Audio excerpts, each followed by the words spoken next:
Cycle एक तरह से क्रांतिकारी निशान बन गया है बिहार में, जिसने बच्चियों की शिक्षा में बेहतरी लाने के लिए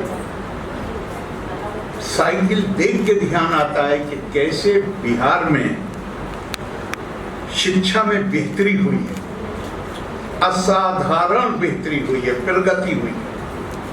माननीय प्रधानमंत्री जी के जितने इनिशिएटिव हैं, हमारे माननीय उप मुख्यमंत्री जी ने एक एक करके गिनाए, और 2029 तक तो संसद में भी और विधानसभा में भी 2029 ही है, आरक्षण भी कर दिया गया है।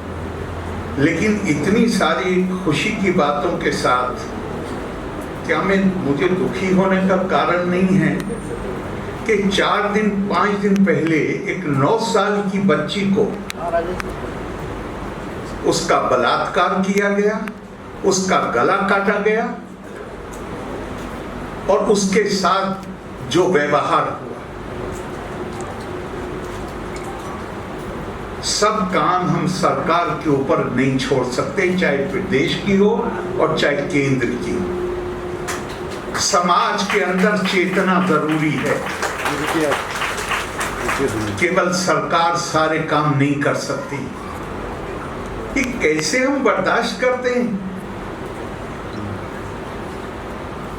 अरे ये देश वो है, अभी अभी बताया गया, अब माननीय उप मुख्यमंत्री जी कह रहे थे कि त्रिदेवों के साथ त्रिदेवियां भी हैं। नहीं सर, ये सही नहीं है। त्रिदेव जो हैं वो तो एक ही देवी के आंगन में उसकी पूजा करते हैं। या कुंदेदु तुषार हार धवला, या शुभ वस्त्रा विकता, या विघ्नवर दंड मंडित करा, या श्वेत पद्मासना, या ब्रह्माच्युत शंकर फिर देवे सदा पूजिता। ब्रह्मा भी और शंकर भी और विष्णु भी, तीनों पूजा करते हैं देवी, साथ में नहीं है। हमारी संस्कृति है या देवी सर्वभूतेषु मां। हम उपासना तो करते, ज्ञान स्त्रीलिंग, लक्ष्मी सरस्वती की पूजा करते, लक्ष्मी समृद्धि स्त्रीलिंग है, लक्ष्मी की पूजा करते, शक्ति स्त्रीलिंग है, मां दुर्गा की पूजा करते। और हम महिलाओं के साथ अपमानजनक रवैया इख्तियार करें, हम ऐसे अपराध करें जिन्हें जुबान पे लाने पे भी आदमी लरस जाता है।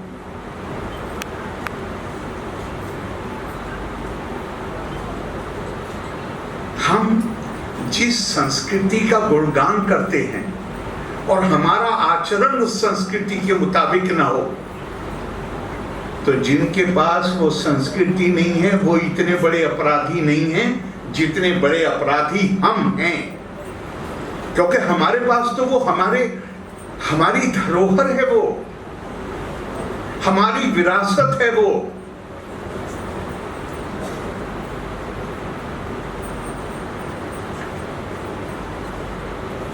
छोटी हम अक्सर बहुत दफा जब महिलाओं के ऊपर कोई विषय होता है तो हम बोलते हैं कि जहाँ पे महिलाओं का सम्मान नहीं होता, आदर नहीं होता, तो एक संस्कृत में लाइन है, वहाँ पे देवता नहीं, वहाँ पे समृद्धि नहीं आ सकती, सुख नहीं आ सकती। नहीं, इससे भी और कहीं ज्यादा कहा गया है कि 10 पुत्र समा कन्या 10 पुत्रान पिर्वर्धियन यद फलम लभते मर्त्यस तल्लभ्यम कन्या कैया। जितना फल पुण्य 10 पुत्रों को पालने पोसने पर मिलता है, उतना फल एक अकेली कन्या की परवरिश करने पे मिलता। भारतीय संस्कृति में कन्या का ये महत्व है। और आप में से, मैंने ये चूंकि पहले भी कोट किया तो हो सकता है आपने पहले सुना हो, लेकिन आज इस सभा में मैं फिर कह रहा हूँ, हमारी संस्कृति क्या है, हमारी विरासत क्या है। जयदेव की गोविंद गीता जिस श्लोक के साथ शुरू होती है, उससे बड़ा कोई स्वीकारोक्ति नहीं हो सकती मातृशक्ति।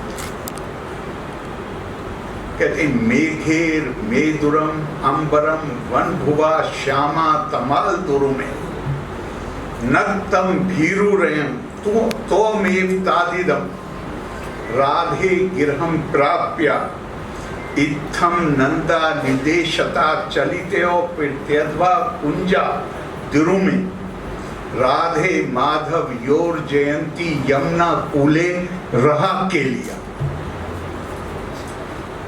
भगवान कृष्ण अकेले हैं हमारी संस्कृति में जिनको 18 कलाओं का अवतार माना जाता है।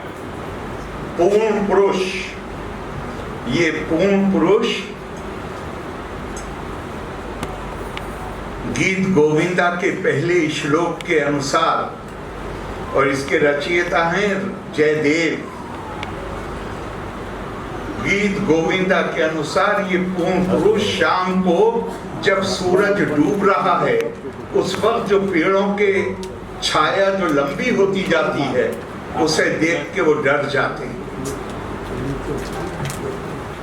पूर्ण पुरुष मन में डर आ जाता है, ये भूत तो नहीं है,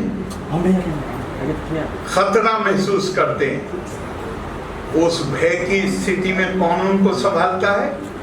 राधा जी। इससे बड़ा ट्रिब्यूट क्या होगा कि पूर्ण पुरुष को संभालने के लिए भी एक महिला की आवश्यकता होती है।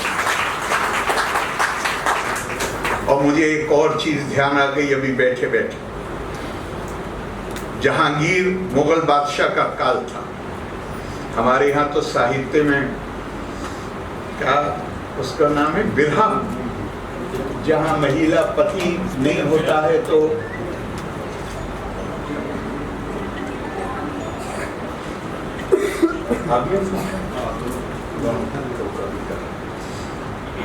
जहां वो अगर उसका पति नहीं होता है तो वो उसके याद में या उसको मिस करती है, और वो उस पर हमारे यहाँ बड़े अच्छे अच्छे गाने हैं उस पर। तो जहांगीर के दौर में कव्वाल ने कव्वाली में एक बिरहा गाया।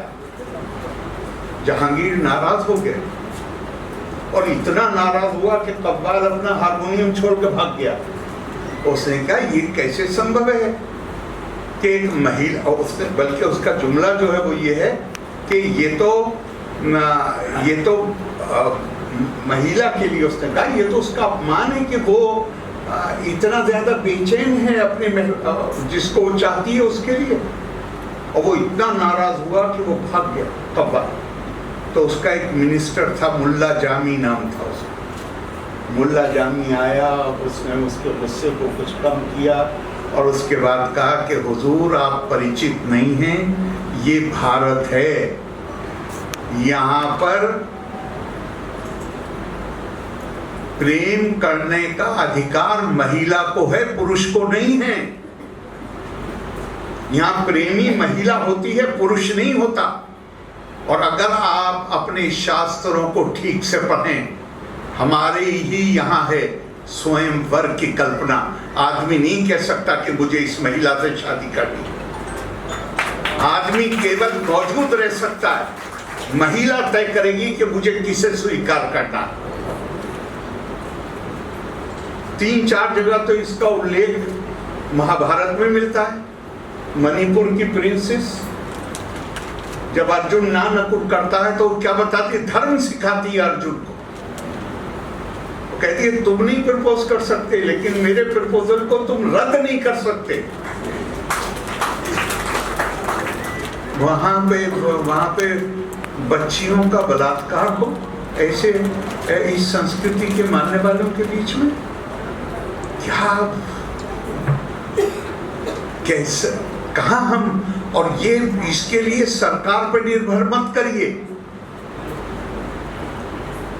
केरला जैसी स्टेट में जहां 100% साक्षरता है, जहां महिलाएं वास्तव में सशक्त हैं, इसलिए कि वो महिला प्रधान समाज था। मैं जब वहां पहुंचा 2 महीने बाद एक बच्ची को जो डॉक्टर थी, वहां तो सभी पढ़ी लिखी,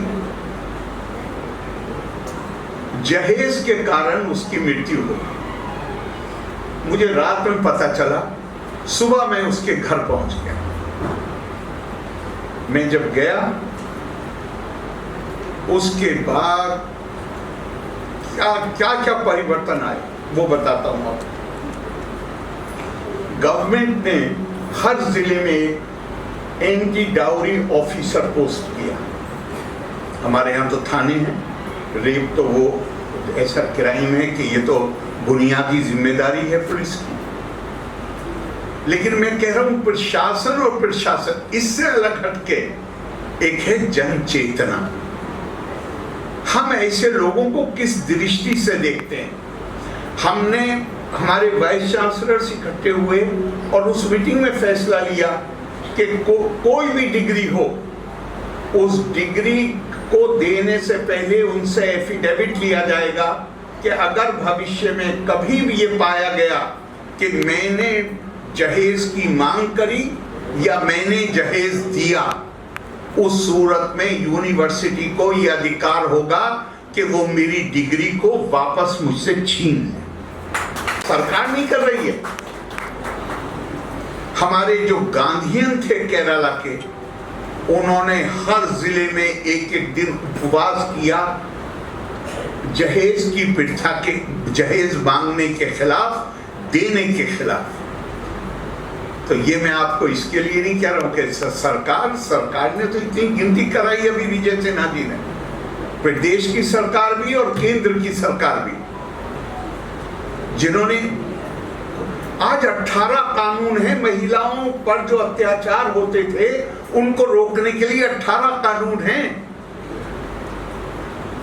गिनती करना भी मुश्किल होगा अगर यहां मैं किसी से कहूं कि जरा बताइए कौन कौन से कानून हैं। सबसे बड़ा कानून क्या होता है? Obedience of the अनएनफोर्सिएबल। सभ्य समाज वो होता है जो सरकार के बनाए हुए कानूनों से ज्यादा नैतिकता के नियमों का पालन करता है, खुद से पालन करता है। हमें समाज में वो जागरूकता और चेतना पैदा करना आवश्यक है। और मैं आपसे आज के मौके पे उषा जी को बहुत साधुवाद देते हुए, इसलिए कि आपकी किताब आपने क्या लिखा है मैं माफी चाहता हूँ, बहुत नहीं पढ़ पाया हूँ, लेकिन एक बात मैं पक्की मानता हूँ कि समाज में चेतना पैदा करने के लिए, महिलाओं को उनके अधिकारों से परिचित कराने के लिए, उनके अंदर एक विश्वास पैदा करने के लिए आपकी किताब बहुत अच्छी भूमिका अदा करेगी। मैं आप सबको अपनी शुभकामनाएं देता हूँ। धन्यवाद। जय हिंद। लोका समस्ता सुखिनो भवन्तु।